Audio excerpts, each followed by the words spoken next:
ஜோதிடத்தின் மீது ஆர்வம் கொண்ட அனைவருக்கும் வணக்கம். இந்த பதிவு என்னன்னு பார்த்தோம்னா, நம்ம போன பதிவில் சொன்ன மாதிரி குழந்தை அமைப்பு இல்லாத ஒரு ஜாதக அமைப்பு அப்படிங்கிற மாதிரி ஒரு ஜாதகம் தான். அதாவது இந்த அமைப்பு இருந்தால் குழந்தை பெறுவதற்கான அமைப்புகள் ரொம்பவே குறைவு தாங்க. என்ன அப்படின்னு பார்த்தோம்னா, நம்ம ஆல்ரெடி போன வீடியோவில் நம்ம சொன்ன மாதிரி 5ஆம் பாவகம், 5ஆம் அதிபதி, குரு, இது தான் மெயினான குழந்தைக்கான அமைப்புகளை நம்ம முக்கியமாக பார்க்கணுங்க. அதில் 5ஆம் பாவகம் கேட்டிருந்தாலும் 5ஆம் அதிபதி கேட்டிருந்தாலும் குரு நல்லா இருந்தால் குழந்தை இருக்கு. இதில் 3ல் ஏதேனும் ஒரு அமைப்பு இருந்தாலுமே குழந்தை அமைப்புங்கிறது பார்த்தீங்கன்னா நிச்சயமாக இருக்குங்க. இந்த 3மே கெட்டுருச்சு அப்படிங்கும்போது அந்த ஜாதகருக்கு குழந்தை அமைப்பு இருக்குமா அப்படின்னு பார்த்தோம்னா அதுதான் நம்ம வந்து ரொம்பவே மைன்யூட்டாக பார்க்க வேண்டிய ஒரு விஷயம். இந்த ஜாதக அமைப்பு பார்த்தீங்கன்னா அந்த மாதிரி ஒரு குழந்தை அமைப்பு இல்லாத ஒரு மாதிரியான ஜாதக அமைப்பு தாங்க. இது ஒரு உதாரண ஜாதகம் தான். அதாவது நான் பார்த்த ஜாதகங்களின் தொகுப்பா எடுத்து இது ஒரு உதாரணமா எடுத்திருக்கேங்க. பாத்தீங்கன்னா இது லக்னம் பாத்தீங்கன்னா சிம்ம லக்னம். ஒன்னுல எந்த கிரகமே இல்லை.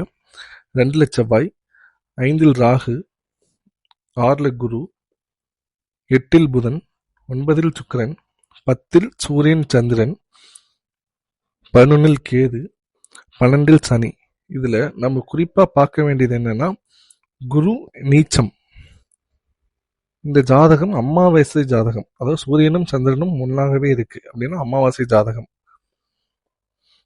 இதுல பார்க்கும்போது நம்மளோட விதியின்படி 5ஆம் பாவகம் எப்படி இருக்குன்னு பார்க்கணும். 5ஆம் பாவகம் பார்த்தீங்கன்னா 1, 2, 3, 4, 5. இதுல பார்த்தீங்கன்னா ராகு இருக்கு. அதுக்கு செவ்வாயின் பார்வை. செவ்வாய்க்கு பார்த்தீங்கன்னா மொத்தம் 3 பார்வைகள் இருக்கு. 4, 7, 8. இந்த 3 பாவகங்களையுமே அது வந்து கட்டுப்படுத்தும். அப்படி பார்க்கும்போது 4ஆம் பார்வையா 5ஆம் வீட்டை பார்க்குது. செவ்வாய் பார்க்கும்போது அந்த பாவகம் கெடுகிறது. அது மட்டும் இல்லாமல் அந்த பாவகம் ஏற்கனவே ராகுவின் பிடியில் இருளில் இருக்கு. இதனால பார்த்தீங்கன்னா 5ஆம் பாவகம் முழுமையாக பாதிக்கப்பட்டிருக்கு. சரி, 5ஆம் அதிபதி எப்படி இருக்குன்னு பார்க்கணும். அதுக்கு தகுந்த மாதிரி தான் நம்ம வந்து அடுத்தது குழந்தை அமைப்பு எப்படி இருக்குன்னு பார்க்க முடியுங்க. 5ஆம் அதிபதி யாருன்னு பார்த்தீங்கன்னா குரு. குருவும் பார்த்தீங்கன்னா 6ஆம் இடத்துல மறைஞ்சு, அதாவது லக்னத்திற்கு 6ல் மறைஞ்சு நீச்சம் பெற்று சனியின் பார்வையில் இருக்கு. அப்படி இருக்கும்போது குரு முழுமையாவே பாதிக்கப்பட்டிருக்கு. இல்லை நம்ம வேற ஒரு இதாக இருந்தால் நிச்சயமா குரு நம்ம தனியா பார்க்கணும். இது பார்த்தீங்கன்னா 5ஆம் அதிபதியே குரு மற்றும் குரு குழந்தை காரகனும் குரு தான். அதுவும் முழுசா பாதிக்கப்பட்டிருக்கு. அப்படிங்கும்போது இந்த ஜாதக அமைப்புக்கு குழந்தை அப்படிங்கும்போது ரொம்பவே 90% வாய்ப்பு இல்லை அப்படிங்கிற மாதிரி தான். இந்த 10% என்ன அப்படின்னு பார்த்தோம்னா அவர்களோட மனைவியின் ஜாதகப்படி அவர் குழந்தை பெற வேண்டும் அப்படி இருந்தோம்னா நான் சொன்ன மாதிரி ஏற்கனவே போன பதிவில் இந்த ஐவிஎஃப் டெஸ்ட் டியூப் அந்த மாதிரி ஒரு அமைப்புகளில் போகிற மாதிரி இருக்கும். இல்லைன்னா தத்தெடுத்து வளர்த்துக்கலாம் அந்த மாதிரி ஒரு அமைப்பு. இதில் இந்த லக்ன காரகன் எப்படி இருப்பார், அதாவது இந்த ஜாதகர் பொதுவான ஒரு அமைப்புல எப்படி இருப்பார் அப்படின்னு பார்த்தோம்னா லக்னாதிபதியான சூரியன் 10ல் திக்பலம் பெற்றிருந்தாலும் அமாவாசை சந்திரனோட சேர்ந்து அவரோட தன்மையை முழுசா இழந்துட்டார். அதாவது லக்னாதிபதி முழுமையாக பாதிக்கப்பட்டுருச்சு. அப்படி இருக்கும்போது அவரோட கெப்பாசிட்டி அப்படின்னு பார்த்தோம்னா ரொம்பவே கம்மியாக தான் இருக்கும் அப்படிங்கிற மாதிரி நம்ம சொல்லலாம். ஏன்னா லக்னமும் லக்னாதிபதியும் வலுவாக இருந்தால்தான் அவரால் அந்த சமாளிக்கக்கூடிய ஒரு பக்குவம் இருக்கும். இவருக்கு அமாவாசை சந்திரனால் சூரியன் பாதிக்கப்பட்டிருக்கு. குருவின் பார்வை இருக்கு அப்படின்னு நம்ம பார்க்கலாம். என்னன்னா 5ஆம் பார்வையா குரு சூரியனை பார்த்திருந்தாலும் அவருமே நீச்சம் பெற்று சனியின் பார்வையில தான் இருக்காரு. ஆனால் குரு அந்த கிரகங்களை சுபத்துவப்படுத்தக்கூடிய நிலைமையில இல்லை. அதனால இந்த அமைப்பின்படி முழுமையாக பாதிக்கப்பட்டிருக்கு லக்னாதிபதி. லக்னம் அப்படின்னு பார்க்கும்போது லக்னம் எந்த விதமான பாவகிரகமும் இல்லை, பாவகிரகத்தின் பார்வையும் இல்லை. இருந்தாலும் லக்னத்துக்கு பெரிய சுபத்துவம் எதுவும் இல்லை. அதாவது அது ஒரு நியூட்ரல்ல இருக்கு. அதாவது ரொம்ப பாசிட்டிவாகவும் கிடையாது, ரொம்ப நெகட்டிவாகவும் கிடையாது, மத்தியத்தில் இருக்கு. அதனால நம்ம வந்து லக்னமும் ஓரளவுக்கு தான். மொத்தமாக ஒரு 100% ஒரு 25% தான் இந்த ஜாதக அமைப்பு இருக்கு, அதாவது ஜாதகர் இருக்காரு அப்படிங்கிற மாதிரி நம்ம சொல்லலாம். இது போக இவருக்கு திருமணம் அப்படின்னு நம்ம பார்க்கணும். ஏன்னா குழந்தை அப்படின்னு பார்க்கும்போது திருமணம் இல்லாமே நம்ம குழந்தை அமைப்பு இல்லை அப்படிங்கிற மாதிரி இருக்கும். ஆனால் இவருக்கு திருமணம் நடந்திருக்குமா அப்படின்னு நம்ம பார்க்கணும் இல்லைங்களா. திருமணம் அப்படின்னு பார்க்கும்போது நம்ம வந்து முதல்ல 7ஆம் பாவகத்தை பார்க்கணும், சுக்கிரனை பார்க்கணும், அப்புறம் மங்களக்காரகன் செவ்வாயை பார்க்கணும். ஓகேங்களா? பொதுவான விதியின்படி 2, 7, 8 செவ்வாய், சனி, ராகு, கேது பாவர்கள் இருந்தால் திருமணம் தாமதமாகும். இந்த விதியின்படி பாத்தீங்கன்னா நம்மளுக்கு லக்னத்தில் இருந்து 2 செவ்வாய் இருக்கு. செவ்வாய் நேரடியாக 8ஆம் இடத்தை பார்க்கிறது மற்றும் 9ஆம் இடத்தில் சுக்கிரன் இருக்கிறார், சுக்கிரனையும் பார்க்குது.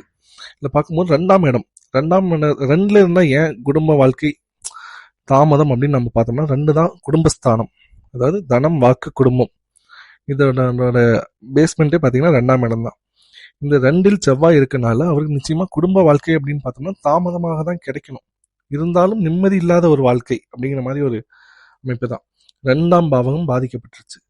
இதுல இன்னொன்னு என்னன்னா சனியின் பார்வை 3ஆம் பார்வையா அந்த 2ஆம் பாவகத்துக்கு இருக்கு.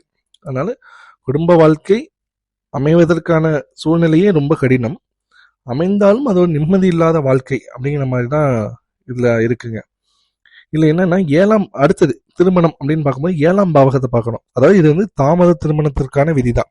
2, 7, 8 செவ்வாய், ராகு, கேது இருந்தால் தாமத திருமணம் அப்படின்னு நம்ம கன்சிடர் பண்ணிக்கலாம். இது 2ஆம் இடத்துல வந்து பாத்தீங்கன்னா முழுமையா பாதிக்கப்பட்டிருக்கு, அதாவது குடும்பம் பாதிக்கப்பட்டுருச்சு. இப்ப திருமணம் அப்படின்னு பார்க்கும்போது நம்ம மெயினா 7ஆம் பாவகத்தை பார்க்கணும், 7ஆம் அதிபதியை பார்க்கணும், அதுக்கப்புறம் சுக்கிரன், செவ்வாயை பார்க்கணும். 7ஆம் அதிபதி அப்படின்னு பார்க்கும்போது 7ஆம் பாவகத்துக்கு எந்த விதமான சுபத்துவமும் இல்லை, ஆனா அதே மாதிரி பாவத்துவமும் இல்லை.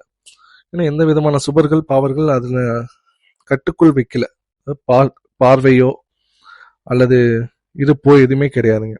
7ஆம் அதிபதி சனி தான் வீட்டில் 12 மறைஞ்சிருக்கார். ஆனா இது என்னன்னா நீச்ச குருவாகவே இருந்தாலும் குருவின் பார்வை இருக்கு. அதாவது சனி முழு இருள்ல இருந்தாலும் குரு அப்படிங்கும்போது அது நீச்சம் தான். ஆனா அதுக்காக அவர் வந்து நம்ம ஒரு 100 வாட்ஸ் பல்ப் அளவுக்கு ஒளி தரலனாலும் ஒரு சின்னதா ஒரு டார்ச் லைட் மாதிரி ஒரு சின்னதா வச்சு ஒரு சுபத்துவத்தை கொடுப்பாருங்க நிச்சயமா. அதனோட அமைப்புல சனி ஓரளவுக்கு சுபத்துவத்தின் காரணமாக திருமணம் நிச்சயமாக நடக்கும். அது மட்டும் இல்லாம சுக்கிரன் அப்படின்னு பார்க்கும்போது சுக்கிரன் பாத்தீங்கன்னா அதன் தான் வீட்டிற்கு நேர் 7ல் தான் இருக்கிறாரு, இன்னொரு வீட்டுக்கு 12ல மறைஞ்சிருக்காரு. அதாவது ஒரு சுக்கிரனோட வீடுகளையுமே நம்ம பார்க்கணும் திருமணம் பார்க்கும்போது. ஏன்னா தாம்பத்தியத்திற்கு முக்கியமான கிரகமே சுக்கிரன் தான். சுக்கிரன் ஓரளவுக்கு பலமாக இருந்து சுக்கிரனோட 2 வீடுகளும் பலமாக இருந்தால் நிச்சயமாக திருமணம் உண்டு. அந்த ரூலின் அடிப்படையில் பார்த்தீங்கன்னா சுக்கிரன் தான் வீட்டுக்கு 7ஆம் இடத்தில் அமர்ந்து தான் வீட்டையே பார்க்கறதுனால சுக்கிரனும் பெரிய அளவு பாதிப்பு இல்லை. அதாவது செவ்வாயின் பார்வையும் சனியின் பார்வையும் இருந்தாலும் தான் வீட்டை பார்த்து அந்த வீடு சுபத்துவம் மாறுறதுனால திருமணம் உண்டு. ஆனால் நிச்சயமாக தாமத திருமணம் தான் நடக்கும் இந்த ஜாதகருக்கு. அதில் எந்த விதமான மாற்று கருத்தும் கிடையாது. திருமணமும் தாமதமாக நடந்து குழந்தை அமைப்பும் இல்லாதனால இது வந்து ஒரு ரொம்ப மோசமான ஜாதகம்னு சொல்ல முடியாது. ஆனா இருந்தாலும் ஓரளவுக்கு ஒரு 25% தான் இந்த ஜாதகம் அப்படிங்கிற மாதிரி ஒரு அமைப்பு தாங்க. இதுல நம்ம மெயினா என்னன்னா இதுவே இந்த இடத்துல சுக்கிரன் இருந்து 7ஆம் இடத்தில் சுக்கிரன் இருந்து இந்த சனி இங்கிருந்து குருவை பார்க்காமல் இருந்திருந்தால் நிச்சயமாக இவருக்கு குழந்தை அமைப்பும் இருந்திருக்கு, திருமணமும் சீக்கிரமா நடந்து இவரோட வாழ்க்கையே வந்து நிச்சயமாக ஒரு நல்ல நிலைமையில இருந்திருக்கும். இது வந்து ஒரு உதாரண ஜாதகம் தான். இந்த மாதிரி அடுத்தது பாத்தீங்கன்னா திருமணம் அப்படிங்கிறத இதை நம்ம பார்க்கும்போது லேட்டா, அதாவது தாமதமாக திருமணம் நடக்கக்கூடிய ஒரு ஜாதக அமைப்பு எப்படி இருக்கும் அப்படிங்கிறது நம்ம அடுத்த பதிவா போடலான்ட்டு இருக்கோம். உங்களுக்கு வேற ஏதாச்சும் ஆலோசனைகள் அப்படின்னு இருந்தால் நீங்கள் கமெண்ட்ல சொல்லுங்கள். நிச்சயமாக அதுக்கு தகுந்த மாதிரியான பதிவுகளும் நம்ம போடலாம். உங்களுக்கு கன்சல்டேஷன் பண்ணால் இந்த சைடில் இருக்க வாட்ஸ்அப் நம்பருக்கு நீங்கள் மெசேஜ் பண்ணுங்கள். நிச்சயமாக நம்ம கன்சல்டேஷன் அந்த மாதிரிலாம் போயிட்டு தான் இருக்குது. நன்றி.